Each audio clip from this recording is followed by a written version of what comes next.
How to make mead the right way. Learn from my ebook, The Practical Mead-Maker. Making mead isn't just about mixing honey and water. It's about understanding the process and knowing exactly what to do at each step. When I first started, I figured I could just add honey to water, throw in some yeast, let it ferment. That was a mistake. Some batches came out too harsh, too sweet, or just flat out undrinkable. Others had weird flavors I couldn't explain. And worst of all, I had no idea what went wrong. If you've ever had a batch turn out not quite right, and if you're just starting and want to avoid making the same mistakes, you're in the right place. I wrote The Practical Mead-Maker because I wish someone had handed me a clear step-by-step guide when I first started making mead. Instead of guessing and hoping, you'll have everything you need to make incredible mead from day one. But to really master mead making, you need to understand why things work the way they do. And that starts with looking at where it all began. Before we dive back in, take a moment to like this video and subscribe to the channel. It really helps me keep bringing you the best mead making content. My goal is to share these videos with mead makers everywhere, whether you're just starting out or perfecting your craft. All right, let's jump back in. For thousands of years, people have been making mead, tweaking their methods, and passing down techniques. Vikings drank it, ancient Egyptians wrote about it, and nearly every civilization had its own version. While they perfected their meads with trial and error, we have the advantage of science and modern knowledge. We now understand why certain honeys ferment better, why certain meads turn out smoother than others, and how to control the process instead of leaving things to chance. That's why choosing the right honey is one of the most important decisions you'll make. Not all honey is the same. Some are floral and light, some are dark and rich, and each one ferments differently. I go deep into over 40 types of honey, explaining their flavors, how they behave during fermentation, and which ones to use depending on the kind of mead you want to make. But even the best honey won't save the batch if the fermentation isn't done right. This is where most people struggle, and I was no exception. I used to think yeast just needed sugar to ferment, but it turns out yeast needs a lot more than that. Without the right nutrients, they get stressed. Fermentation slows down. You end up with off flavors, sulfur smells, or even a completely stalled batch. The key to smooth, predictable fermentation is knowing what yeast need and when to give it to them.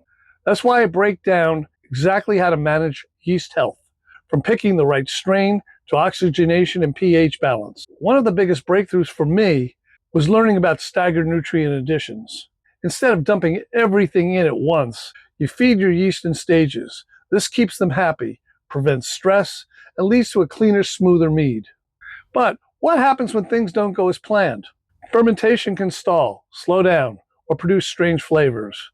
Sometimes it's a nutrient deficiency, sometimes it's pH imbalance, and other times it's a temperature issue. And the worst part, you might not even realize something went wrong until it's too late. That's why troubleshooting is so important. Instead of guessing, I show you how to identify problems early and how to fix them before they ruin your batch. Nothing is worse than waiting months for a mead to age, only to realize there was an issue you could have corrected weeks ago. Once you've mastered fermentation, you can start on crafting meads exactly the way you want them. Some people love dry, crisp meads that drink like a white wine. Others prefer sweet, dessert-like meads with a full-bodied honey finish. Controlling fermentation and back sweetening allows you to dial in the perfect balance of alcohol, sweetness, and flavor. And if you want to go beyond the basics, there's a whole world of different mead styles to explore.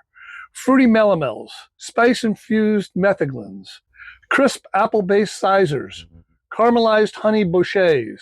The possibilities are endless. Each one requires slight tweaks in fermentation, honey selection, and aging. But once you understand the core techniques, you can experiment with confidence. For those who want to take their mead making even further, entering competitions is an amazing way to push yourself to improve. But judging isn't just about whether your mead tastes good.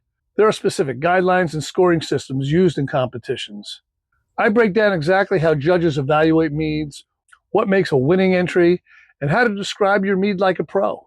Whether you're making mead for yourself or for competition, having the right process makes all the difference. The Practical Mead-Maker ebook is designed to give you everything you need to start making better mead immediately. I cover every step, from ingredient selection to fermentation control, troubleshooting, and advanced techniques. And most importantly, I show you how to avoid the mistakes I made so you can start making great mead from your very first batch. If you have any questions you want to ask or topics you want me to cover, please leave that in the comments section below this video. And if you found this video helpful, don't forget to like and subscribe for more mead making tips and techniques. Are you ready to take your mead making skills to the next level?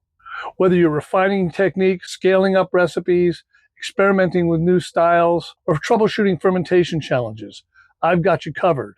Check out my other videos and mead making playlist where I dive into everything from advanced techniques to mastering flavor profiles, giving you all the tools to refine your craft. Get your copy of the Practical Mead-Maker today by clicking the link in the description or the pinned comment below. And don't forget again to like and subscribe for more mead making content. Happy mead making!